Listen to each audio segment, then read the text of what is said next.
إن الحمد لله نحمده ونستعينه ونستغفره ونعوذ بالله من شرور أنفسنا ومن سيئات أعمالنا من يهده الله فلا مضل له ومن يضلل فلا هادي له وأشهد أن لا إله إلا الله وحده لا شريك له وأشهد أن محمدا عبده ورسوله صلى الله تعالى عليه وعلى آله وصحبه وسلم تسليما كثيرا أما بعد فأعوذ بالله من الشيطان الرجيم بسم الله الرحمن الرحيم قل يا أيها الكافرون لا أعبد ما تعبدون ولا أنتم عابدون ما أعبد ولا أنا عابد ما عبدتم ولا أنتم عابدون ما أعبد لكم دينكم ولي دين মহান আল্লাহর সমস্ত প্রশংসা যে আল্লাহ রাব্বুল আলামিন মানুষকে সৃষ্টি করেছেন এবং মানুষকে তাদের আকীদা, বিশ্বাস, ঈমান এবং কুফরি, বিশ্বাস অথবা অবিশ্বাস এই দুটোর ভিত্তিতে দুই ভাগে বিভক্ত করেছেন। আল্লাহ রাব্বুল আলামিন যখন মানুষকে সৃষ্টি করেন তখন মানুষকে মুসলিম, আত্মসমর্পণকারী, আল্লাহর প্রতি বিশ্বাসী করে সৃষ্টি করেছেন প্রথম মানুষ আদম আলাইহিস সালামকে। কিন্তু তারপরে যুগের আবর্তন বিবর্তনে মানুষ নিজের আকীদা আমলের কারণে দুই ভাগে বিভক্ত হয়েছে। ফামিনকুম মুমিন ওয়া মিনকুম কাফির। আল্লাহ বলছেন তোমাদের মধ্যে কেউ মুমিন থেকেছে, বিশ্বাসী হয়েই থেকেছে, আবার কেউ অস্বীকার করেছে, অমান্য করেছে, সুতরাং কাফের হয়ে গেছে। রব্বুল আলামিন এইরকমই ভাগ করেছেন সলেহ এবং গায়ের সলেহ, সৎ এবং অসৎ, এই দুই ভাগে ভাগ করেছেন। মানুষ কেউ হচ্ছে সৎ, কেউ হচ্ছে নেক, কেউ হচ্ছে ভালো, আবার কেউ হচ্ছে অসৎ, কেউ হচ্ছে গায়ের সলেহ তালেহ, কেউ হচ্ছে পাপিষ্ঠ খাবিস। জি, এইভাবে আল্লাহ রাব্বুল আলামিন তাদের চালচলনের কারণে, তাদের আচার আচরণের কারণে সৃষ্টিকর্তার সাথে, রবের সাথে অথবা সৃষ্টির সাথে ভালো অথবা মন্দ আচরণের ভিত্তিতে মানুষকে দুই ভাগে বিভক্ত করেছেন। যাদের আচরণ রবের সাথে এবং রবের বান্দাদের সাথে ভালো থেকেছে তাদেরকে আল্লাহ মুমিন এবং সলেহ বলে আখ্যায়িত করেছেন। আর যাদের সৃষ্টিকর্তার সাথে এবং সৃষ্টির সাথে সম্পর্ক খারাপ হয়েছে অথবা তারা খারাপ করেছে তাদেরকে আল্লাহ কাফের অথবা অসৎ খাবিস বলে আখ্যায়িত করেছেন। লিয়ামিজ আল্লাহুল খাবিস মিনাত তাইয়্যিব। আল্লাহ রাব্বুল আলামিন ভালোকে, তাইয়্যিবকে খাবিস নোংরা থেকে পৃথক করতে চান, যাতে করে চিহ্নিত করা যায় যে কে তাইয়্যিব, কে ভালো, আর কে হচ্ছে খাবিস।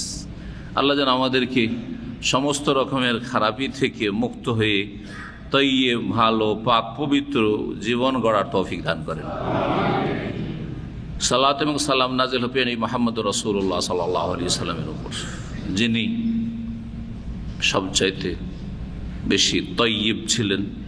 এবং কেমন করে মানুষ তাইয়্যিব, পাক পবিত্র হবে, ভালো হবে, আত্মার পরিশুদ্ধি করবে, নিজেকে ভালো মানুষ হিসাবে গড়ে তুলবে, তার জন্য বিশদভাবে শিক্ষা দিয়েছেন ওহীর মাধ্যমে। আমাদের ধারাবাহিক তাফসীর চলে আসছে এই বছরে 1440 হিজরিতে আম্মা পারার। আমরা শেষ দিকে আছি, আর ইনশাআল্লাহ তাআলা আগামী দুটো জুমায় আমরা এই কোরআনে কারীমের তাফসীর শেষ করব, আল্লাহ যদি তৌফিক দান করেন ইনশাআল্লাহ। আজকে তাফসীর হবে দুটো ছোট্ট সূরার। প্রথম তাফসীর করব সূরাতুল কাফিরুনের, আর তারপরে সূরা নাসরের তাফসীর হবে ইনশাআল্লাহ। শুরু করা যাক সূরা কাফিরুনের তাফসীর। এই সূরার নাম হচ্ছে সূরা আল কাফিরুন। কেন এই নামকরণ হয়েছে? কারণ এতে কাফেরদেরকে সম্বোধন করেছেন আল্লাহ রাব্বুল আলামিন প্রথম আয়াতে, এবং এই শব্দটি বহুবচন, কাফেরের বহুবচন কাফেরুন বা কাফেরিন। এই কাফেরুন শব্দটি উল্লেখিত হয়েছে কুল ইয়া আইয়ুহাল কাফিরুন একটি শব্দ নিয়ে, অথবা এই কাফেরদের সাথে যেই ঘোষণাটি কাফেরদেরকে আল্লাহ করে শুনিয়েছেন বা শোনাতে বলেছেন রাসূলুল্লাহ সাল্লাল্লাহু আলাইহি সাল্লামকে, এই থেকে নামকরণ হয়েছে। এই সূরায় ক্ষুদ্র 6টি আয়াত রয়েছে, আকারের দিক থেকে ছোট ছোট 6টি আয়াত রয়েছে। এই সূরা হচ্ছে মক্কি সূরা, রাসূলুল্লাহ সাল্লাল্লাহু আলাইহি সাল্লামের হিজরতের পূর্ব জীবনে নাযিল হয়েছে। এই সূরার ফজিলতেও হাদিস রয়েছে এবং এই সূরা বিভিন্ন সময় রাসূলুল্লাহ সাল্লাল্লাহু আলাইহি ওয়াসাল্লাম সালাতের ভিতরে এবং সালাতের বাইরে পড়েছেন। এই ক্ষেত্রগুলি হচ্ছে আমাদের জানার বিষয়। এই সূরার বিষয়বস্তু হচ্ছে শিরক থেকে সম্পর্ক ছেদ ঘোষণা করা, শিরক থেকে নিজেকে একেবারে সম্পর্কহীন বলে ঘোষণা করা, স্পষ্ট ভাষায় কোনো কিছুর ভয় না করে স্পষ্টভাবে ঘোষণা এতে করা হয়েছে আল বারাআতু মিনাশ শিরক, এই শিরক থেকে মুক্ততার ঘোষণা, সম্পর্কহীনতার ঘোষণা, শিরকের ওপর অসন্তোষের ঘোষণা। শিরকের ওপর মোটেই সন্তুষ্ট নই, আল্লাহ সন্তুষ্ট নয়, সুতরাং আল্লাহর বান্দা কি করে সন্তুষ্ট হতে পারে? এ হচ্ছে আল বারাআতু মিনাশ শিরক। এই জন্য এই সূরার আরেকটি নাম সূরাতুল বারাআত। জি, সূরা তওবারও নাম সূরা বারাআত, আর এই সূরা সূরা বারাআত। জি হ্যাঁ, এতে সম্পর্ক ছেদের ঘোষণা করা হয়েছে। কোনো সম্পর্ক নেই দিনের ক্ষেত্রে, ধর্মের ক্ষেত্রে কোনো রকমের সমঝোতা আর কিছু ছাড় দেওয়া, ডিসকাউন্ট করা, কিছু তাদের মেনে নেওয়া আর আমাদের তারা কিছু মেনে নিল, এইরকম কথা নেই।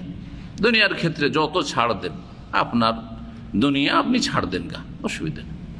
আপনার ধন সম্পদের ক্ষেত্রে, আপনার নেতৃত্বের ক্ষেত্রে, আপনার স্বার্থের ক্ষেত্রে, আপনার দুনিয়ার কোনো প্রয়োজনের ক্ষেত্রে ছাড় দেন। আপনি একটা চাকরি পাচ্ছিলেন, ভ্যাকেন্সি ছিল, চাকরি আর একজন আসলো, আপনি ছেড়ে দেন, ভাই আপনি করেন আমি করব না, দেন, খুব ছাড় দেন, অসুবিধা নেই। কিন্তু দিনের ক্ষেত্রে ছাড় দেওয়ার কোনো অবকাশ নেই, কোনো সুযোগ নেই। জি, নিজেদের ওপরে দিন পালনের ক্ষেত্রে মনে রাখবেন, নিজেদের ওপর দিন পালনের ক্ষেত্রে অন্যরা কে কি করছে তাদেরকে দাওয়াত অবশ্যই দেব উত্তম পন্থায়, কারণ তাদের জন্য এতেই সার্বিক কল্যাণ রয়েছে। কিন্তু জবরদস্তি করব না, কারণ জবরদস্তি দিন পালন করতে বাধ্য করা কাউকে নিষেধ এবং তাতে কোনো লাভ নেই। অন্তরের পরিবর্তন না হলে কথা আর কাজের পরিবর্তনের সামান্য কোনো মূল্য নেই, সামান্য কোনো মূল্য নেই। এই হচ্ছে সূরা কাফেরুন। এই সূরা কাফেরুন সম্পর্কে হাদিসগুলি শোনাই যাতে বুঝতে পারবেন যে রাসূলুল্লাহ সাল্লাল্লাহু আলাইহি ওয়াসাল্লামের সুন্নত হচ্ছে বিভিন্ন সময় এই সূরাগুলি পাঠ করা। বড়ই রহস্য হিকমত আছে কেন পাঠ করতেন রাসূলুল্লাহ সাল্লাল্লাহু আলাইহি ওয়াসাল্লাম এই সূরাগুলি, সূরা কাফেরুন এবং সূরা ইখলাস। এই সম্পর্কে ইমাম ইবনে কাসির রাহমাতুল্লাহ আলাইহি বলছেন, সাবাতা ফি সহিহ মুসলিম, সহিহ মুসলিমে প্রমাণিত বা বর্ণিত হয়েছে, আন জাবের রাদিয়াল্লাহু তাআলা আনহু থেকে, আন্না রাসূলুল্লাহ সাল্লাল্লাহু আলাইহি ওয়াসাল্লাম কারা বিহাযিহি সূরা, রাসূলুল্লাহ সাল্লাল্লাহু আলাইহি ওয়াসাল্লাম এই সূরা কাফেরুন পাঠ করতেন আর সূরা কুল হুয়াল্লাহু আহাদ পাঠ করতেন ফি রাকাতাই তাওয়াফে, তাওয়াফের সমাপ্তিতে যে 2 রাকাত সালাত আদায় করা সুন্নাত, তাতে জানা আছে তো, তাই না? তওয়াফ মানে কেউ যদি জিজ্ঞেস করে আপনাকে তওয়াফ মানে কি, তো কি বলবেন? হ্যাঁ, অনেকে ঠিক করে বলতে পারেন না। হ্যাঁ, চক্কর দেওয়া, প্রদক্ষিণ করা। কাবার কিসের? কেউ যদি কবরে তওয়াফ করে, শিরকি কি তওয়াফ, তাই না? কেউ যদি বলে আমার বাড়ি তওয়াফ করো, অনেক বেদিন আছে, এই তোমার উমরা যে লাভ কি, আমার বাড়ি তওয়াফ করে নাও, বেদিন সে। জি, যেমন সালাত আদায় করতে হবে কার জন্য? আল্লাহর জন্য। ফাসাল্লি লিরাব্বিকা, জবাই করতে হবে, কুরবানি করতে হবে কার জন্য? লিরাব্বিকা, রবের জন্য। তেমনি তওয়াফ করতে হবে আল্লাহর ঘরের। আল্লাহর ঘরের তওয়াফ, কিন্তু সেটি আল্লাহ রাব্বুল আলামিনের ইবাদত, আল্লাহর তওয়াফ, সেটি ঘরের ইবাদত নয়। তওয়াফ বাইতুল্লাহর, কারণ তওয়াফ চক্কর দেবেন তো কোনো একটা জায়গার তো চক্কর দেবেন, শুধু এই জায়গায়। যেমন আমরা সালাত আদায় করছি কিবলা সামনে করি, কিন্তু কিবলার তো আর ইবাদত করি না, ইবাদত কার করছি? কিবলার মালিকের। ঠিক তেমনি আমরা কাবার তওয়াফ করছি, মানে কাবার ইবাদত করি না, কাবার রবের ইবাদত বন্দেগী করছি। সুতরাং যখন সালাতে কিবলা লাগে, তেমনি তওয়াফেও একটি ঘর লাগে, সেটা একমাত্র একটি ঘর, যেটা হচ্ছে বাইতুল্লাহ। সুতরাং আল্লাহর ঘর ছাড়া অন্য কোনো জায়গার কেউ যদি তওয়াফ করে, সেটা হচ্ছে শিরক। ভালো করে শুনে রাখেন, আল্লাহর ঘরে তওয়াফ করা হচ্ছে ইবাদত, তাওহীদ, আর গায়রুল্লাহর যদি কেউ তওয়াফ করে সেটা হচ্ছে শিরক। সুতরাং কেউ যদি মসজিদ নববীর তওয়াফ করে, শিরক। কেউ যদি ওই মসজিদে নববীর ওই হুজরার তওয়াফ করে, অনেকে আছে শিরকি আকীদা, এক সময় খোলা ছিল, এখন তো একটা দিক বন্ধ করে, যার ফলে ওই তওয়াফের সুযোগ পায় না। যে হুজরায় আয়েশা রাদিয়াল্লাহু তাআলা সেটা চারিদিকটাই খোলা ছিল, ওপেন ছিল। তো যার ফলে বেদাতীরা ভারত উপমহাদেশ থেকে বা বিভিন্ন দেশ থেকে যারা শিরকি আকীদা রাখে, মাজার পূজার আকীদা রাখে, তারা এসে ওখানে তওয়াফ করত। মদিনায় এসে নবী সাল্লাল্লাহু আলাইহি ওয়াসাল্লামের কবরের তওয়াফ করতো বা হুজরার তওয়াফ করতো, শিরকি তওয়াফ, শিরকি তওয়াফ। এইরকমই সুফিদের বেদাতি আকীদা, যে বড় বড় ওলিয়ে কামেলরা কাবার তওয়াফ করতে আসে না, কাবা তাদের তওয়াফ করতে চলে যায়। শুনেছেন না শোনেননি? তাদের কিতাব আছে, তাদের ওয়াজে আছে। এসব গুমরাহি থেকে সংশোধন করার জন্য আমরা অনেকের কাছে শত্রু। কার কাছে শত্রু? তাহলে ভালো মানুষের কাছে শত্রু না, অসৎ লোকদের কাছে শত্রু। জি হ্যাঁ। আর সবচেয়ে বড় সততা হচ্ছে তাওহীদ, সবচেয়ে বড় সততা হচ্ছে শিরক মুক্ত হওয়া। জি, সবচেয়ে সততা হচ্ছে ইখলাস। যার ইখলাস নাই তার দাড়ি দিয়ে কি হবে, আর তার এই নামাজ পড়ে আর তাহাজ্জুদ পড়ে কি হবে? জি হ্যাঁ, এইসব শিরকি আকীদার বিদাতি আকীদা। নাকি পীরেরাকে তওয়াফ করা লাগে না, তাদের তওয়াফ করতে কাবা উঠে চলে আসে। তারাকে কাবাতে সালাত আদায় করতে আসতে হয় না, এখানে মসজিদ হারামে, মসজিদ হারামের কাবায় উঠে চলে যায় তাদের জিয়ারতে। যে রাসূলুল্লাহ সাল্লাল্লাহু আলাইহি ওয়াসাল্লাম তওয়াফের শেষে যে 2 রাকাত সালাত আদায় করা সুন্নাত। তো তওয়াফ বলবেন কাকে? তওয়াফ হচ্ছে 7টি কাবার চক্কর লাগানো। 1-2 চক্কর লাগাইলেন আর তারপরে ছেড়ে দিলেন, এটা আপনার কোনো তওয়াফ হলো না, তওয়াফ হলো না। 4-5 চক্কর লাগাইলেন, বলছে আর ভালো লাগে না, থাক, তওয়াফ হলো না। এমনি শাব্দিক তওয়াফ হলো, তওয়াফ মানে চক্কর লাগানো, কিন্তু ইসলামের ইবাদতের যে তওয়াফ সেটা হচ্ছে 7 চক্কর দিতে হবে। আর প্রতি 7 চক্করের পরে কি করতে হবে? 2 রাকাত মাকাম ইহরামের পেছনে আদায় করতে হবে যদি সম্ভব হয়। আর যদি সম্ভব না হয় যে কোনো জায়গায় 2 রাকাত সালাত আদায় করতে হবে। এর নাম হচ্ছে তাওয়াফ। তাওয়াফ ফরজ রুকুনও আছে, আবার তাওয়াফ ওয়াজিবও আছে, আবার তাওয়াফ কি আছে, সুন্নাতও আছে, আবার নফলও আছে, সব রকম তাওয়াফ আছে। এখন এগুলো তো আর বলার সময় নেই, বললে তো আর তাফসীর হবে না দুটোর, তাই না? যে তাওয়াফের রুকুন কোথায় হয়, আবার ওয়াজিব কোথায় হয়, কোনটা আবার সুন্নাত, কোনটা আবার নফল, তাই না? জি, কিন্তু আমাদের হজের আলোচনাগুলিতে বিস্তারিত আলোচনা পাবেন, আছে অলরেডি। একটি ক্ষেত্রে পেয়ে গেলাম সূরা কাফিরুন পাঠ করা। সূরা ফাতিহার পরে সূরা কাফিরুন পাঠ করবেন কিসে?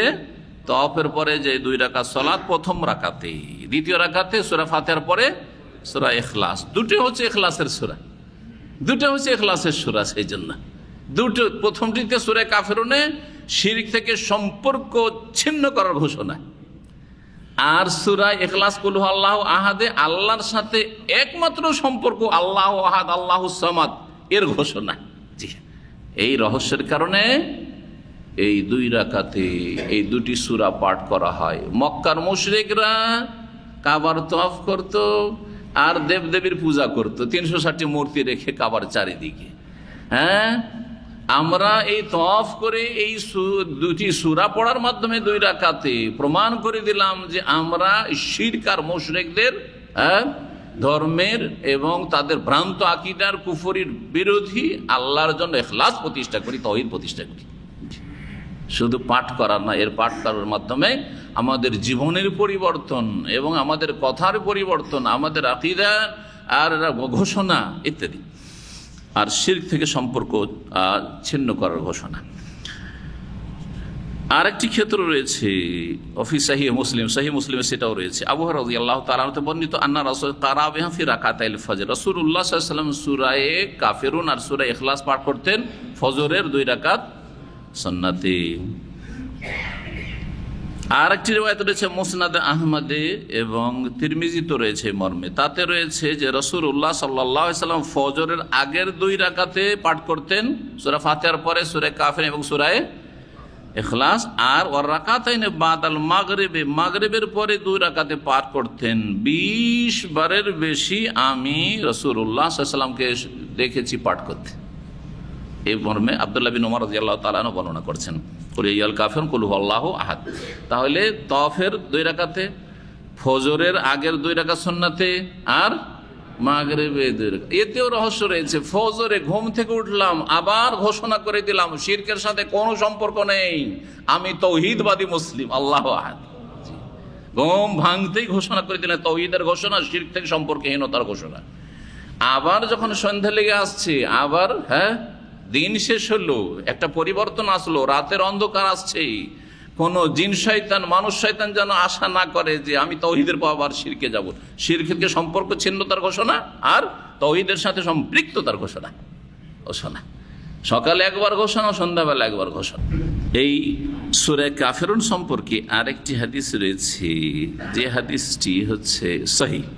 তাতে বলা হয়েছে যে সূরা কাফিরুন হচ্ছে আন্নাহা তাদেলু রুবু আল কোরআন। সূরা কাফিরুন হচ্ছে রুবু মানে 4/1, চতুর্থাংশ, গোটা কোরআনের চতুর্থাংশ, গোটা কোরআনের 4/1 চতুর্থাংশ। যেমন সূরা ইখলাসকে, কুল আল্লাহু আহাদকে কি বলা হয়েছে? সুলুসুল কোরআন, 1/3 অংশ বলা হয়েছে, 1/3 অংশ বলা হয়েছে। তবে এখানে আরেকটি কথা অবগতির জন্য বলে দিচ্ছি, সূরা ইজা জুলজিলা সম্পর্কে যে হাদিসটি রয়েছে আর ইজা জা নাসরুল্লাহ সম্পর্কে, নাসরের তাফসীর একটু পরে করব, এই দুটো সূরা সম্পর্কে যে হাদিস রয়েছে যে সেটাও তাদেল রুবুল কোরআন, সূরা ইজা জুলজিলা আর সূরা ইজা জা নাসরুল্লাহ, এই দুটো কোরআনের 4/1 সমান বা চতুর্থ অংশের সমান। এই মর্মের হাদিস জয়ীফ, দুর্বল, সহিহ নয়। তাহলে সহিহ হাদিস হচ্ছে সূরা কাফিরুন হচ্ছে চতুর্থ অংশ, সূরা ইখলাস হচ্ছে তৃতীয় অংশ। আরেকটি ক্ষেত্র রয়েছে সালাতের বাইরে সূরা কাফিরুন পড়ার, কারো আমল আছে বলতে পারেন? ঘুমানোর আগে, ঘুমাবার আগে সূরা ইখলাস, ফালাক, নাস কয়বার করে? 3বার করে। এটা একটা হাদিস আছে। আর এক হাদিস আছে ঘুমাবার আগেখানে সূরা কাফিরুন পড়া রাসূলুল্লাহ সাল্লাল্লাহু আলাইহি ওয়াসাল্লাম শিখিয়েছেন সাহাবীদেরকে, সাহাবাকেরা আমল করতেন। এতেও হিকমত রয়েছে যে ঘুমাবার আগেও ঘোষণা করে দিলেন যে লা আবুদু মা তা'বুদুন, শিরকের সাথে কোনো সম্পর্ক নেই, আমি তাওহীদবাদী মুসলিম। জি হ্যাঁ, লাকুম দীনুকুম ওয়ালিয়া দিন। ঘুমাবার আগেও তাওহীদের ঘোষণা করে শুইলেন আর শিরক থেকে সম্পর্ক ছেদ করে শুইলেন। যদি অবস্থায় মারা যান তাওহীদের উপর মওত পড়েন আলহামদুলিল্লাহ, যদি করতে পারেন তা।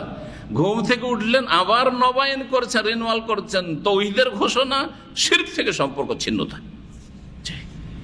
এই হচ্ছে রহস্য এগুলিতে। আর কথা লম্বা না করে সরাসরি তাফসিরে যায়। মহান আল্লাহ ইরশাদ করেছেন, বিসমিল্লাহির রহমানির রহিম, কুল ইয়া আইয়ুহাল কাফিরুন। কুল মানে বলো। কাকে সম্বোধন করা হয়েছে? সর্বপ্রথম সম্বোধন করা হয়েছে রাসূলুল্লাহ সাল্লাল্লাহু আলাইহি সাল্লামকে, কিন্তু পরোক্ষভাবে প্রত্যেক মুসলিমকে, সাথে সাথে প্রত্যেক মানুষকে, কারণ কোরআন সবার জন্য নাযিল হয়েছে, হুদাল্লিন নাস, তাই না? ইয়া আইয়ুহান ইন্নী রাসূলুল্লাহ, আল্লাহর মেসেঞ্জার, আল্লাহর দূত সবার জন্য, ইলাইকুম, যেমন সকল মানুষের জন্য, জিনের জন্য। তাহলে সকল মানুষ এবং জিনকে নির্দেশ দেওয়া হয়েছে পরোক্ষভাবে যে, আর বিশেষ করে এখানে সম্বোধন করা হয়েছে ইয়া আইয়ুহাল কাফির। কুল বলতে বলা হয়েছে আমাকে, রাসূলুল্লাহ সাল্লাল্লাহু আলাইহি ওয়াসাল্লামকে, প্রত্যেক মুসলিমকে, প্রত্যেক মানুষকে। কিন্তু কাফের যেহেতু অস্বীকার করে দিয়েছে, তাওহীদকে অমান্য করে দিয়েছে, শিরক ছাড়তে অস্বীকার করেছে, অস্বীকৃতি জানিয়েছে, সুতরাং কাফেরদেরকে ঘোষণা করে শুনিয়ে দাও। তাহলে কমপক্ষে মুসলিমকে সম্বোধন করা হচ্ছে যে হে মুসলিম, হে মুমিন, কুল বলো, ইয়া আইয়ুহাল কাফিরুন, হে কাফের সকল, হে অবিশ্বাসীরা, হে অমান্যকারীরা, হে অস্বীকারীরা। কাফের মানে কাফের গাল নাই, কাফেরটা কোনো গাল না, যে দিনের মৌলিক বিষয়গুলো অস্বীকার করে, যেগুলো অস্বীকার করলে ঈমান ভঙ্গ হয়ে যায়, ঈমান থাকে না, ইসলাম থাকে না, সে হচ্ছে কাফের। সেটা মুসলিমের সন্তান নাস্তিক হইতে পারে, মুসলিমের সন্তান বেদিন হইতে পারে, একেবারে দিনে বিশ্বাসী নয়, সালাতে বিশ্বাসী নয়, আখিরাতে বিশ্বাসী নয়, তাকদীরে বিশ্বাসী নয়, ফেরেশতায় বিশ্বাসী নয়, ইত্যাদি ইত্যাদি, তাই না? আম্বিয়া রসুলগণে বিশ্বাসী নয়, কোনো একটি এইরকম কিছুতে বিশ্বাসী নয়, সিয়ামে বিশ্বাসী নয়, এমনকি কোরবানি সুন্নাতে মুআক্কাদা হলো কোরবানিতে বিশ্বাসী নয়। এটি হচ্ছে ইসলামের শাইরা প্রকাশ্য একটি ইবাদত, নিদর্শন। সুতরাং আমি কোরবানি বিশ্বাস করি না, কাফের। জি, সমস্ত কাফের। তাহলে এখানে ইহুদি হোক, খ্রিস্টান হোক, পৌত্তলিক হোক, যতগুলি পৌত্তলিক রয়েছে, বা অগ্নিপূজক হোক, অথবা নাস্তিক হোক, আল্লাহর অস্তিত্বে অস্বীকারী হোক, ঈমান ভঙ্গকারী, কুল ইয়া আইয়ুহাল কাফির, এই কাফের সকল। শুনে জি, তার আল কাফিরুন আলিফ লাম জিনসের জন্য ওলামারা বলেছেন। কুল আমরের সেগা, তাই না? শব্দের কে বলতে পারেন আসল রূপটা কি ছিল, মানে সেগা কি ছিল। কুল আসলে কি ছিল? ওক উল অনসুর, কালা ইয়াকুল নাসার আনসুর থেকে অনসুরের ওজনে।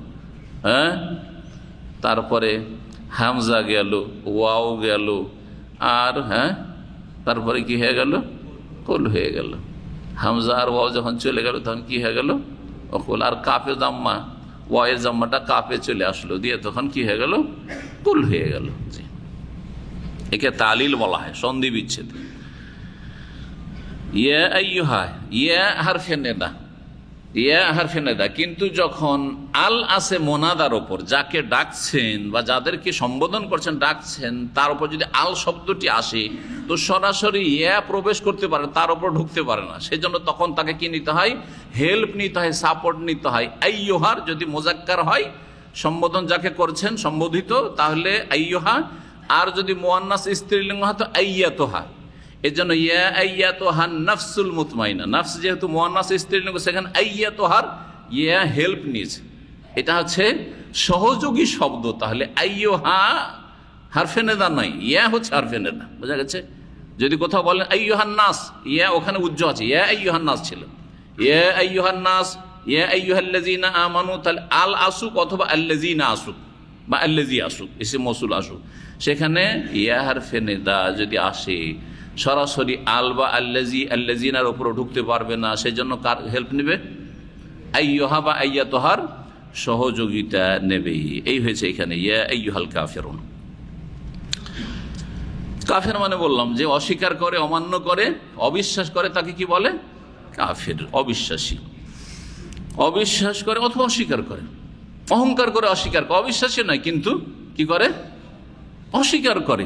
ইবলিস আল্লাহকে, আল্লাহর অস্তিত্ব অস্বীকার করেনি, আল্লাহর তৌহিদ অস্বীকার করেনি, কিন্তু একটা আদেশ কি করেছে? পারবো না, আমি করবো না, এটা অস্বীকার করেছে, অমান্য করেছে। অবিশ্বাস নয়, বিশ্বাস আছে, আল্লাহ বলছে, কিন্তু এটা মেনে নেওয়া যায় না। অহংকার, হিংসা, দুই রোগ খেয়েছে ওকে, দুই রোগে ধ্বংস করেছে। জি, মানুষ ধ্বংস হচ্ছে বহু রোগের কারণে অন্তরে। তার মধ্যে একটি হচ্ছে অহংকারের রোগ, আর একটি হচ্ছে হিংসার রোগ। আল্লাহ আমাদের হেফাজত করেন। অহংকারের কারণে সত্যকে মেনে নিতে পারে না। এতদিন ধরে এই করে আসলাম, এই বিশ্বাস করে আসলাম, আর এখন যদি এটা বলি তাহলে তো হেরে গেলাম। ওর কাছে হারা যায় না, না, ওর কাছে হার মানা যায় না। কথা বুঝে গেছে না? যার ফলে গুমরাহির ওপর থেকেই যাচ্ছে। অথবা হিংসা, হ্যাঁ রে, ওর কথা মেনে নাও মানে ও বেড়ে যাবে, না, মানা যায় না। লা আবুদু মা তা'বুদুন, লা মানে না, আবুদু ওয়াহিদ মুতাকাল্লিম, হ্যাঁ মুজারে, আবাদা ইয়াবুদু, আবুদু না আবুদু, মা তা'বুদুন, তা'বুদুন ফিল মুজারে জমা হাজির, তাই না? জমা মুজাক্কার হাজির। লা আবুদু মা তা'বুদুন, তোমরা যার ইবাদত করো তার ইবাদত আমি করি না, আমি করি না, বর্তমান। ওয়ালা আনতুম আবেদুনা মা আবুদ, ওয়ালা আনতুম, আনতুম মানে তোমরা, আর আবেদুনা কি এক বচন না বহু বচন? বহু বচন। কিসের এক বচন? কি আবেদ, আবেদ হচ্ছে এক বচন, আর আবেদুনা বা আবেদিনা হচ্ছে বহু বচন। আবেদুনা বহু বচন। আবেদ মানে কি? আবেদ মানে কি? ইবাদতকারী। আমাদের দেশের লোকেরা আবেদ নাম রাখে না, রাখে না? কিন্তু শুধু যদি আবেদ রাখে তাহলে তো ঠিক আছে, অথবা আবেদুর রহমান যদি রাখে তাহলে তো ঠিক আছে, হ্যাঁ, আবেদুল্লাহ রাখে তাহলে তো ঠিক আছে, তাই না? যেমন আবদুল্লাহ রাখছে, এরকম কেউ যদি আবেদুল্লাহ রাখে ঠিক আছে না? কিন্তু আমাদের দেশের লোকেরা তো এইরকম নাম রাখে না, কি রাখে? আবেদ হুসেন, মানে হুসেনের, তাহলে এখন তর্জমা করে হুসেনের ইবাদতকারী। আবেদ আলী, আমাদের দেশের লোকেরা কি নাম রাখে? আবেদ আলী মানে কি? আলীর ইবাদতকারী, হ্যাঁ, রাখে না? চিন্তা করেন তাহলে এই নামগুলি কি নাম হইল? ইসলামিক নাম না শিরকি নাম? শিরকি নাম, সাবধান। জোড়া জোড়া নাম রাখতে গিয়ে শিরিক করিয়েন না। হ্যাঁ, মুফরাদ একটা নাম রাখেন, শুধু আবেদ রাখেন, শুধু আবেদ রাখেন। কিন্তু আবেদ হুসেন, আবেদ আলী করতে গিয়ে দিলেন শিরকি নামে পরিণত করে। বুঝে না বেচারা, অবুঝ। কিন্তু যারা বুঝে তাদেরকে জিজ্ঞেস করে নিতে হবে, নাম রাখার আগে জিজ্ঞেস করতে হবে। ওয়ালা আনতুম আবেদুনা মা আবুদ, আর তোমরা এবাদতকারী নও, যার আমি এবাদত করি। মা আবুদু, যার এবাদত আমি করি তার এবাদত তোমরা করো না বা করবে না। ওয়ালা আনতুম ওয়ালা আনা আবেদু মা আবাদতুম, এই আবেদ এক বচন চলে এসছে, তাই না? ওখানে আবেদন বহু বচন ছিল, এখন আবেদ কি হয়ে গেল? এক বচন চলে আসলো। আর ওখানে ছিল তাবুদুনা, এখানে আবাদতুম মাজির জমা হয়ে গেল। হ্যাঁ, জমা মুজাক্কার হাজির, আবাদতুম মাজির শেখা, আর তাবুদুনা মুজারের শেখা। তাহলে বিভিন্ন শেখাগুলি এখানে কিন্তু আবাদে আবদ থেকে চলে এসছে। ইসিম ফাইল এসছে এক বচন বহু বচন আবেদ আবেদুনা, আর মোজারি এসছে তাবুদুন আবদু ওয়াহিদ মুতাকাল্লিম জমা, হ্যাঁ মুজাক্কার হাজির। আর তারপরে আবাদতুম আবাদতুম, এটা হচ্ছে আপনার জমা মুজাক্কার হাজির মাজির শেখা চলে আসলো। জি হ্যাঁ। ওয়ালা আনা আবেদ, আর আমিও এবাদতকারী হতে পারি না, আমিও এবাদতকারী হতে পারি না, আমিও উপাসনা করতে পারি না। মা বা তুম, যেগুলির তোমরা ইবাদত করেছো, সেগুলির যেসব দরগার ইবাদত তোমরা করছো, উপাসনা করছো, সেগুলির ইবাদত আমিও করতে পারি না। ওয়ালা আনতুম আবিদুনা মা আবুদ, আর তোমরাও ইবাদত করবে না মা আবুদ, যার ইবাদত আমি করি। মা মানে কি হয়? মা মানে কি? এখানে যার তো করছি, অধিকাংশ সময় মা মানে কি হয়, আর মান মানে কে বা যার হয়, কে বা যার হয়। কিন্তু কখনো কখনো ব্যতিক্রম, মাকে আরবরা মানের জায়গায় ব্যবহার করে। যেমন আপনি কে, আমরা জিজ্ঞেস করি না, কিন্তু কখনো কখনো আপনি কি, আপনি কি, তাই না? মানে আপনি কি আসলে, কিন্তু কি শব্দ কখনো ব্যবহার করি। তো ওই রকমই আরবি ভাষাতে মা বস্তুর জন্য হইলেও কখনো কখনো ব্যক্তি বা সত্তার জন্য ব্যবহৃত হয়। সেখানে এইখানে ওইটাই হয়েছে। ওয়ালা আনতুম আবেদনা মা আবুদ, মানে মান আবুদ, যার ইবাদত আমি করি। একজন মুসলিম বলছে, ঘোষণা করছে, একজন বিশ্বাসী ঘোষণা করছে, একজন তাওহীদবাদী ঘোষণা করছে, শিরককারীকে আর কাফেরকে জানিয়ে দিচ্ছে যে যার ইবাদত আমি করি তার ইবাদত তোমরা করবে না, করবে না। কেমন কথা হইল? তো নবী করিম সাল্লাল্লাহু আলাইহি সাল্লামের উপর এই আয়াতগুলি যে নাজেল হলো কাফেরদেরকে সম্বোধন করে, তারপরে কি কাফেররা ইসলাম গ্রহণ করেনি? কাফের ইসলাম গ্রহণ করেনি? অনেকে করেছে, অনেকেই করেছে, কথা ঠিক কি না? যখন ইসলাম গ্রহণ করেছে তো রাসূলুল্লাহ সাল্লাল্লাহু আলাইহি সাল্লামকে যে ঘোষণা করিতে বলছেন, মনে হলো তাহলে যার ইবাদত আমি করি বা আমরা করি তোমরা করবে না, তো করছে তো, ইসলাম গ্রহণ করলো পরে, তো তখন করেনি কিন্তু পরে ইসলাম গ্রহণ করলো না, করলো না। এই জন্য মুফাসসিরিনগণ বলেছেন যে এই আয়াতগুলি ওই সব লোকদের সম্পর্কে যাদের সম্পর্কে আল্লাহ জেনে নিয়েছেন যে এরা ইসলাম গ্রহণ করবে না, এরা ইসলাম গ্রহণ করবে না। যেমন আবু জাহাল, আবু লাহাব, আবু তালেব, ওতবা, শাইবা, রবিয়া, ওয়ালিদ, হ্যাঁ উমাইয়া ইবনে খালাফ, এরকম বড় বড় কাফের নেতাগুলি, এগুলি মক্কার সব। জি হ্যাঁ, ইসলাম গ্রহণ করবে না, ঈমান নিয়ে আসবে না তাদের সম্পর্কে। লাকুম দীনুকুম ওয়ালিয়া দীন, তরজমাটা শেষ করিনি। আর তারপরে তখন এই আয়াতগুলি সম্পর্কে যে লা আবুদু মা তা'বুদুন ওয়ালা আনতুম আবিদুনা মা আ'বুদু ওয়ালা আনা আবিদু মা আ'বাদতুম ওয়ালা আনতুম আবিদুনা মা আ'বুদ, এগুলিকে যে বারবার করে রিপিট করা হয়েছে, এর পুনরাবৃত্তি করা হয়েছে, বারবার নিয়ে আসা হয়েছে, দুইবার করে, তাই না? নিয়ে আসা হয়েছে লা আবুদু মা তা'বুদুন, তোমরা যার ইবাদত করো তার ইবাদত আমরা করতে পারি না, মানে শিরক করতে পারি না। আর আমি যার ইবাদত করি আল্লাহর, তার ইবাদত তোমরা করবে না। হ্যাঁ, ওয়ালা আনা আবিদু মা আ'বাদতুম, আর তোমরা যাদের ইবাদত করো তাদের ইবাদত, সেসব উপাস্যের ইবাদত আমি করনেওয়ালা নই, করব না। ওয়ালা আনতুম আ'বুদুনা মা আ'বুদ। জি, তাহলে একটি বিষয়কে দুইবার করে ফিরিয়ে নিয়ে আসা হয়েছে। ইয়ে তাকরার কেন, এই পুনরাবৃত্তি কেন, এই সম্পর্কে চারটি উক্তি রয়েছে, সংক্ষেপে আপনাদের সামনে বর্ণনা করব। চারটি উক্তি একসাথে তফসিরগুলিতে পাওয়া মুশকিল, কারণ যারাই তফসির করেছেন কেউ একটাকে গ্রহণ করেছেন, কেউ দুটো বর্ণনা করেছেন, কিন্তু চারটি কয়েকটা তফসির থেকে নিয়ে আপনাদের সামনে আজকে ইনশাআল্লাহ তাআলা বয়ান করে দেব। লাকুম দীনুকুম ওয়ালিয়া দিন, তোমাদের জন্য তোমাদের দিন, তোমাদের ধর্ম, তোমাদের জন্য তোমাদের ধর্ম। অর্থাৎ দিন কাকে বলে? দিন আনুগত্যকে বলে, দিন কর্মকে বলে, দিন কর্মকে বলে, যে তোমাদের কর্ম তোমাদের সাথে, ওর দায়ভার আমরা উঠাবো না। জি হ্যাঁ, ওয়ালিয়া দিন, এবং আমার জন্য আমার দিন। ওয়ালিয়া দিনে, দেখেন দিনে লেখা আছে না, ওয়ালিয়া দিনে, তাহলে বোঝা গেল আসলে কি ছিল? দিনই, ইয়া ছিল। ইয়াকে যদি এখানে ইয়া থেকে যেত ওয়ালিয়া দিনী, পড়তে ভারী লাগতো। এই হালকা করার জন্য ইয়াকে কি করা হয়েছে? ইয়া মুতাকাল্লিমকে হজফ করে দেওয়া হয়েছে, এখান থেকে সরিয়ে দেওয়া হয়েছে, এটা তাখফিফের জন্য, হালকা করার জন্য বলা হয়।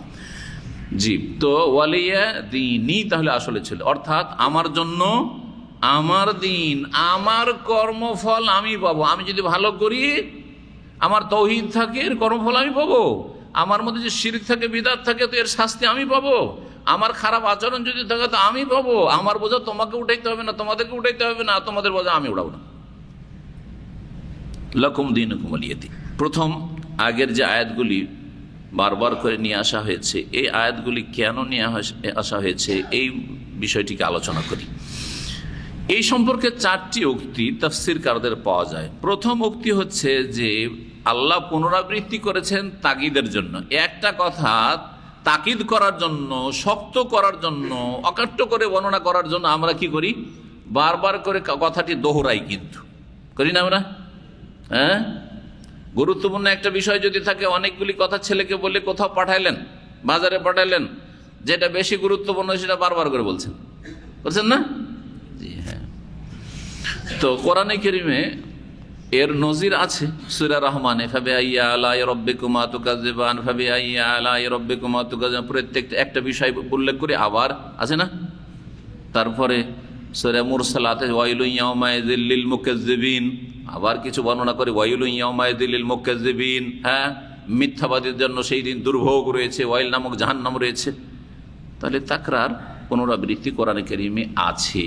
কিসের জন্য? তাগিদের জন্য। এটা একদল বলেছেন, কিন্তু উক্তিটি অনেকের কাছে গ্রহণযোগ্য নয়। কারণ কোরআনে কারিম তো একেতে সংক্ষেপে, আর তারপরে বিনা উদ্দেশ্যে শুধু তাগিদের জন্য পুনরাবৃত্তি করা, বারবার করে নিয়ে আসা, এটা যুক্তিযুক্ত নয়। এইটা উদ্দেশ্য না, আরো কিছু উদ্দেশ্য আছে, এটা অন্য তাফসীরকাররা বলছেন। তাহলে কি আছে? দ্বিতীয় উক্তি হচ্ছে যে লা আবুদু মা তা'বুদুন ওয়ালা আনতুম আবিদুনা মা আবুদ। প্রথম দুটি আয়াত, এতে বর্তমানকে বোঝানো হয়েছে। এতে কি করা হয়েছে? বর্তমানকে বোঝানো হয়েছে। আর তারপরে 4 নম্বর আর 5 নম্বর আয়াতে যাচ্ছে ওয়ালা আনা আবেদু মা আবাদতুম ওয়ালা আনতুম আবেদুনা মা আবুদ। দেখেন ওয়ালা আনা আবেদ, এখানে ইসিম ফাইল এসে গেছে। ওয়ালা আনা আবেদ, আমি ইবাদতকারী হইতে পারি না, আমি ইবাদত করতে প্রস্তুত নই। মা আবাদতুম, যেগুলির তোমরা ইবাদত করো, যেসব উপাস্যের, অর্থাৎ শিরক করতে কখন আমি প্রস্তুত নই, করতে পারি না। এটা ভবিষ্যতের জন্য। ওয়ালা আনতুম আবেদুনা, এখানে আবেদুনা এটা ইসিম ফাইল, তাই না? আর কিন্তু ফেল নেই। হ্যাঁ, এখানে ইসিম ফাইল চলে আসলো।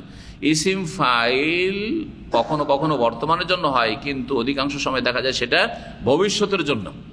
আমি এটা করতে পারি না মানে আগামীতে করব না, বলি না আমরা, এটা আমি করতে পারি না মানে ভবিষ্যতে করব না। তাহলে এই পরের যে 2 আয়াত রয়েছে 4 এবং 5, এতে ভবিষ্যৎ সম্পর্কে জানিয়ে দেওয়া হয়েছে, ঘোষণা করে দেওয়া হয়েছে।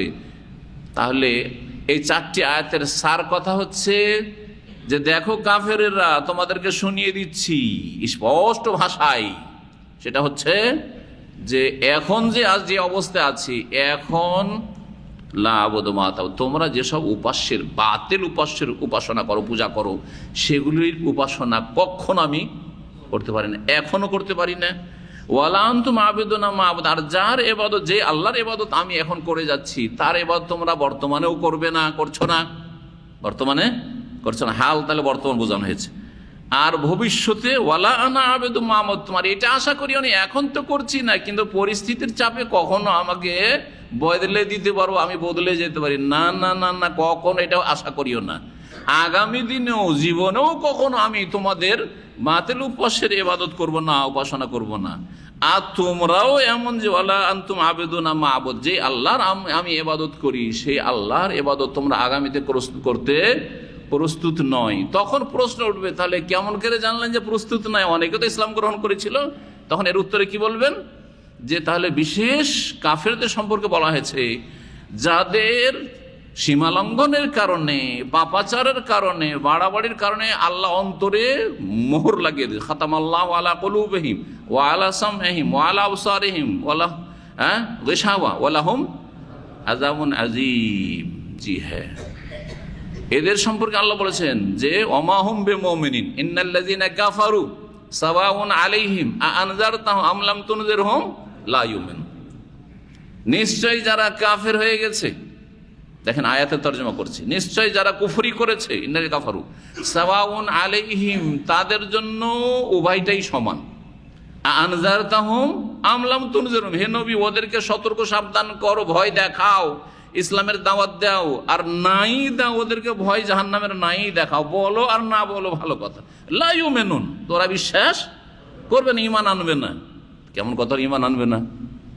সূরা বাকারা নাযিল হওয়ার পরে মেলা কাফের মক্কার ঈমান নিয়ে এসেছে, মক্কা বিজয়ের সময় দলে দলে সব ঈমান নিয়ে এসেছে, ইয়াদখুলুনা ফি দীনিল্লাহি আফওয়াজা। তাহলে কি বলবেন? এই আয়াতগুলি সূরা বাকারার শুরুতে ওই সব কাফেরদের সম্পর্কে বলা হয়েছে যাদের অন্তরে আল্লাহ কি করেছেন? মোহর লাগেছে। তাদের সীমালঙ্ঘন বাড়াবাড়ির কারণে, তাদের চরমপন্থী হওয়ার কারণে, তাদের অহংকারের কারণে, তাদের অন্যায়ের অপরাধের কারণে, মানুষের অপরাধ যখন বেড়ে যায় তখন অন্তরের ওপর মোহর লেগে যায়, আর ভালো কথা ঢুকে না, আর ভালো কথা ঢুকে না। কিন্তু সত্যের সন্ধান আছে, নমনীয়তা আছে, হকের তলাশ আছে, কিন্তু কুফরিতেই জন্ম নিয়েছে, হয়তো কুফরি পরিবেশে মানুষ হয়েছে, কিন্তু চোখ খুলে এদিক সেদিক একটু বোঝার চেষ্টা করে, যদিও পাপে জড়িয়ে আছে। আল্লাহ ওদের জন্য হেদায়েতের রাস্তা খুলে রেখেছে। এই শ্রেণীর লোকেরা সাধারণত হেদায়েত পায়, এই শ্রেণীর লোকেরাই সাধারণত হেদায়েত পায়। বেদাতি সমাজের একই অবস্থা। বেদাতি সমাজে যারা চরমপন্থী, সীমালঙ্ঘন করেছে, বাড়াবাড়ি, এই জন্য মোল্লা সমাজ হেদায়েত পায় না। মোল্লা সমাজ হেদায়েত পায় না, কারণ এরা চরম বাড়াবাড়ি করেছে, সীমালঙ্ঘন করেছে, মিথ্যা অপবাদ দেওয়া, আর এরা মানুষকে প্ররোচিত করা, হকের বিরুদ্ধে মানুষকে উস্কানি দেওয়া, আর মানুষকে গুমরাহের দিকে ঠেলে দেওয়া, এই অপরাধগুলি আল্লাহ মাফ করেন। যার ফলে এই বিদাতি মোল্লা গুমরাহদেরকে, যারা ইসলামের ভুল ব্যাখ্যা করেছে আর এরা নেতৃত্ব দিচ্ছে, তাদেরকে আল্লাহ হেদায়েত করে না। আম জনগণ আলহামদুলিল্লাহ হেদায়েত হচ্ছে, আম জনগণ হেদায়েত হচ্ছে, কারণ বেচারারা বিব্রত, পেরেশান যে কার কথা ঠিক, তার মধ্যে তলাশ করছে, হকের একটু সন্ধান আছে, দেখি কোনটা ঠিক হইতে পারে, তখন আল্লাহ তার দিলকে খুলে দিচ্ছেন, হেদায়েত হয়ে যাচ্ছে। তৃতীয় উক্তি ইবনে কাসির রাহমাতুল্লাহ পছন্দ করেছেন, তার তাফসিরে এখানে উল্লেখ করেছেন, তাফসিরে কাসির যেহেতু আমার সামনে আছে, বলছেন তিনি যে ও আমার রাসূলুল্লাহ সাল্লাল্লাহু আলাইহি ওয়াসাল্লাম ফি আন ইয়াতাবাররা মিন দীন বিল কুল্লিয়া, আল্লাহ তার রাসূল সাল্লাল্লাহু আলাইহি ওয়াসাল্লামকে নির্দেশ দিচ্ছেন যে কাফের মুশরিকদের দিন থেকে তুমি সম্পর্ক ছেদের ঘোষণা করো পুরোপুরি, বিলকুলিয়া। ফাকালা বলছেন লা আবুদু মা তা'বুদুন, লা আবুদু মা তা'বুদুন, কোন আয়াতে? দ্বিতীয় আয়াতে। এই যে বলছেন, হ্যাঁ, এটা বলা উদ্দেশ্য হচ্ছে ইয়ানি মিনাল আসনামি ওয়াল আন্দাদ, উপাস্যদের ক্ষেত্রে যেসব তোমরা উপাস্যের উপাসনা করছো সেসব উপাস্যের উপাসনা আমি করতে পারি না। তাহলে প্রথম দুই আয়াত হচ্ছে বাতিল উপাস্যদের সম্পর্কে, যে বাতিল উপাস্যের উপাসনা আমরা করতে পারি না, আর তোমরা বারহাক মাবুদ, সত্য মাবুদের ইবাদত তোমরা করতে রাজি না।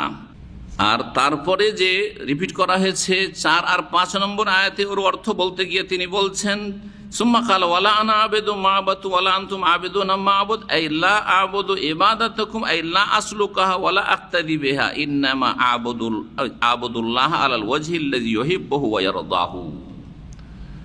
সংক্ষেপের সার কথা হচ্ছে যে প্রথমটি তো বুঝলেন যে বাতিল উপাস্যের ইবাদত আমরা করতে পারি, তাহলে এটা উপাস্য সম্পর্কে প্রথম দু আয়াত। আর দ্বিতীয় দু আয়াতে যে না করা হয়েছে সেটা হচ্ছে তাদের ইবাদতের তরিকা বা ধরন। সেজন্য বলছেন যে ওয়ালা আবুদু ইবাদাতাকুম, তোমাদের মতো আমরা ইবাদত করতে পারি না, তোমরা যেসব পূজা পাঠ করছো দেবদেবীর ওইসব আমি করতে পারি না, ওইসব আমি করতে পারি না। তোমরা যে দরগায় গিয়ে যে সব করছো, শিরকি কর্মকাণ্ড করছো, এইসব আমি করতে পারি না। তরিকার ক্ষেত্রে বলা হয়েছে লা আসলুকাহা, সেই পথে চলবো না, ওয়ালা আক্তাদি বিহা, তার অনুসরণ করব না। তাহলে কেমন করে ইবাদত করব? ওয়াইন্নামা আবুদুল্লাহ, আল্লাহর ইবাদত করব একমাত্র আলাল ওয়াজহিল্লাযী ইউহিব্বু, যেইভাবে আল্লাহ ভালোবাসেন এবং ওয়ায়ারদাহু, আল্লাহ পছন্দ করেন, আল্লাহ প্রদত্ত তরিকা ইবাদত করব। তাহলে শেষ দুই আয়াতে 3 এবং 4 আর 5 নম্বর আয়াতে তরিকাকে অস্বীকার করা হয়েছে, বাতিল তরিকাকে, আর সহি তরিকা ইবাদত করবে কথা বলা হয়েছে। আর 2 আর 3 নম্বর আয়াতে বলা হয়েছে বাতিল উপাস্যকে অস্বীকার করব আর বরহাক মাবুদের ইবাদত বন্দেগী করব। এটা হচ্ছে ইবনে কাসির রাহমাতুল্লাহ আলাইহির মত।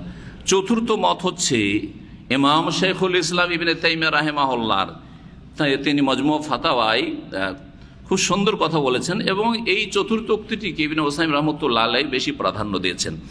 এর উপর কোনো আপত্তি নেই, এটি বেশি শক্তিশালী মত তিনি বলেছেন। সেটা হচ্ছে প্রথম 2 আয়াতে, অর্থাৎ 2 এবং 3 নম্বর আয়াত, লা আবুদু মা তা'বুদুন ওয়ালা আনতুম আবিদুনা মা আবুদ, এটা কর্মের ক্ষেত্রে অস্বীকার করা হয়েছে, মানে তোমাদের মতো শিরকি কর্মকাণ্ড করব না, কর্মকে অস্বীকার করা হয়েছে। আর আমরা আল্লাহর ইবাদতবন্দি করব, এটা হচ্ছে কর্ম সম্পর্কে। আর 4 আর 5 নম্বর আয়াতে যে ওয়ালা আনা আবেদু মা'বুদ ওয়ালা আনতুম আবিদুনা মা'বুদ বলা হয়েছে, বলছে এটা কবুলের ক্ষেত্রে, মানে গ্রহণ করার বিষয় বলা হয়েছে। অর্থাৎ তোমাদের ইবাদতের তরিকা আমি কখনো গ্রহণ করতে পারি না, ওয়ালা আনা আবেদু মা'বুদ, আর তোমরাও আমাদের তরিকা ইবাদত গ্রহণ করতে সম্মত না। তাহলে এখানে কবুলের কথা বলা হয়েছে। আল্লাহু আলাম।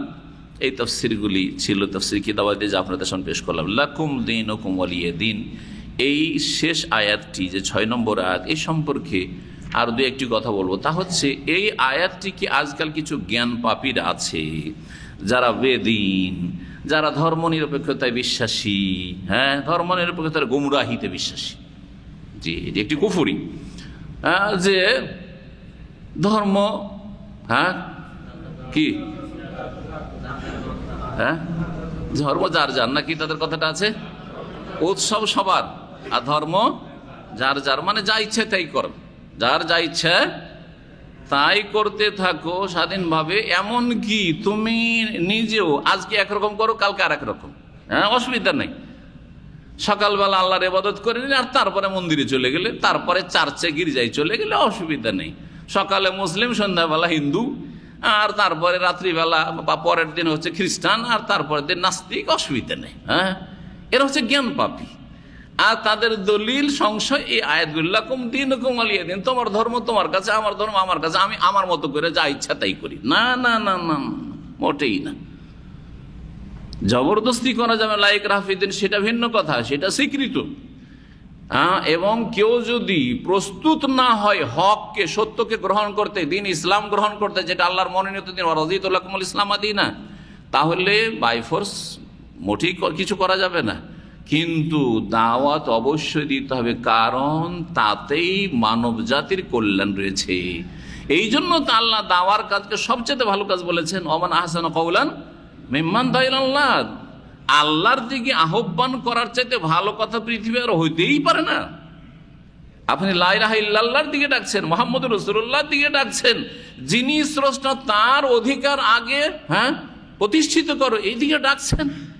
তার আদেশ নিষেধ তোমার জীবনের প্রচুর, কারণ তিনি তোমাকে পাঠিয়েছেন, তিনি আমাকে পাঠিয়েছেন। যে এই দাওয়া ইলাল্লাহর কাজ অবশ্যই করতে হবে, এবং এর জন্য আল্লাহ 3টি পদ্ধতি বলেছেন। উদু ইলা সাবিলি রাব্বিকা বিল হিকমাতি, কৌশলের সাথে, ওয়াল মাউইযাতিল হাসানাতে, ভালো উপদেশ ওয়াজের মাধ্যমে, বুঝানোর মাধ্যমে, উৎসাহিত করার মাধ্যমে, ভয়ভীতি দেখার মাধ্যমে, আর ওয়াজাদিলহুম বিল্লাতি আহসান, আর কিছু লোক আছে যারা যুক্তি বেশি বুঝে, তাদেরকে যুক্তি দিয়ে ক্ষান্ত করার মাধ্যমে, যুক্তি দিয়ে তাদেরকে বোঝানোর মাধ্যমে আল্লাহ রাব্বুল আলামিন এইভাবে দাওয়াত দিতে বলেছেন। সুতরাং দাওয়াত দিতে হবে, ইসলামের ছায়াতলে দাওয়াত দেওয়াতে তাদের কি রয়েছে, কল্যাণ রয়েছে, তাদের কি রয়েছে, কল্যাণ। সেই জন্য দাওয়াত অবশ্যই দিতে হবে। এটি তাদের দলিল নয়, বরং এটি হচ্ছে দিনের ক্ষেত্রে জবরদস্তি তো নাই, কিন্তু দিনের দিকে দাওয়াত দিতে হবে, তার ক্ষেত্রে যে দলিলগুলি রয়েছে সেগুলিকেও সামনে রাখতে হবে, সবগুলি সমন্বয় করে